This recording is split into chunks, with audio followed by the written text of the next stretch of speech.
Salam damai sejahtera bagi kita semua. Kali ini lintas batas dimensi mengulas tentang masjid tertua di kota Solo, yaitu Masjid Laweyan yang persisnya terletak di Jalan Liris nomor 1, Belukan, Desa Pajang, Kecamatan Laweyan. Sebenarnya dari sini ke tempat atau ke rumah saya hanya dekat sekali, mungkin sekitar 5 menit, tidak sampai setengah kilo. Cuma karena saya agak malas untuk main-main di sekitaran, sehingga baru sekarang saya ingin mengulas tentang masjid yang dulunya adalah sebuah pura, yang mana waktu itu dimiliki oleh Ki Ageng Beluk yang masih menganut agama Hindu.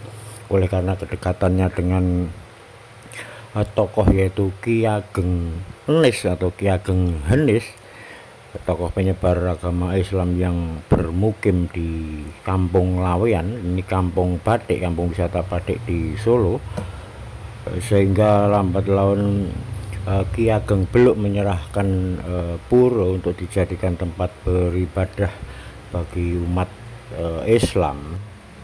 Masjid Laweyan ini dibangun tepatnya pada tahun 1546, yang masih mempunyai sedikit corak Hindu, oleh karena dahulu memang dimiliki oleh seorang tokoh Hindu yang bernama Ki Ageng Beluk tadi. Dan Ki Ageng Henis sendiri adalah seorang tokoh dan penyebar agama Islam.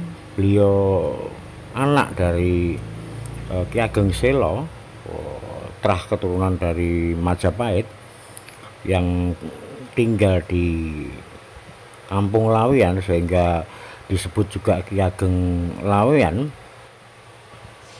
Ki Ageng Henis dulu juga pernah menjadi guru dari Maskarepet atau Sultan Hadiwijaya semasa pada akhirnya menguasai keraton Pajang. Dan Ki Ageng Henis sendiri mempunyai anak yang bernama Ki Ageng Pemanangan, yang mana pada akhirnya nanti dari keturunan Ki Ageng Henis ini menurunkan raja-raja Trah Mataram, dan dari Ki Ageng Selo menurunkan anak. Salah satu diantaranya adalah Ki Ageng Henis ini, dan Ki Ageng Henis mempunyai anak bernama Ki Ageng Pemanangan yang waktu itu mendirikan keraton Mataram, Yogyakarta. Dan dari Ki Ageng Pemanangan ini nanti mempunyai cucu yang pada akhirnya berjuluk Panembahan Senopati atau Danang Sutawijaya, yang kedudukan keratonnya di Kota Kediri, Yogyakarta. Sebenarnya kalau dirunut, adanya keraton Mataram di Yogyakarta, di Kota Kediri itu tepatnya, oleh karena dulu atas jasa dari Ki Ageng Pemanangan dalam membantu keraton Pajang, yaitu Sultan Hadiwijaya, untuk mengalahkan Arya Penangsang yang di Jipang Panolan di daerah antara Pati Grobogan, sehingga diberi tanah Merdikan oleh Sultan Hadiwijaya untuk memilih tempat untuk mendirikan sebuah keraton atau pemukiman. Dan akhirnya dipilihlah Mentau atau Alas Mentau, yang pada akhirnya disebut Kota Kediri, Yogyakarta itu. Dan sebelum pada akhirnya terjadi perpecahan di antara Trah Mataram, yang pada akhirnya terpecah menjadi dua, yaitu Hamengkubuwono dan Pakubuwono. Hamengkubuwono adalah Yogyakarta dan Pakubuwono adalah keraton Surakarta atau Solo. Dan di belakang Masjid Laweyan ini pula Ki Ageng Henis wafat dan pada akhirnya dimakamkan beserta dengan anak cucu istrinya, juga dimakamkan di tempat ini. Dan tempat ini juga masih sangat disakralkan, dan pada bulan-bulan tertentu juga dari pihak keraton masih mengadakan upacara-upacara. Bahkan beberapa waktu yang lalu beberapa pejabat termasuk Gibran wali kota Surakarta juga belum lama ini mengunjungi masjid bersejarah dan tertua di Solo, yaitu di Masjid Laweyan ini. Banyak sejarah tentang Ki Ageng Henis, yang mana dulu seorang tokoh, seorang penyebar agama Islam dan dari keturunan atau terah Majapahit yang sudah memeluk ajaran agama Islam, dan beliau meninggalkan keraton Mojopahit.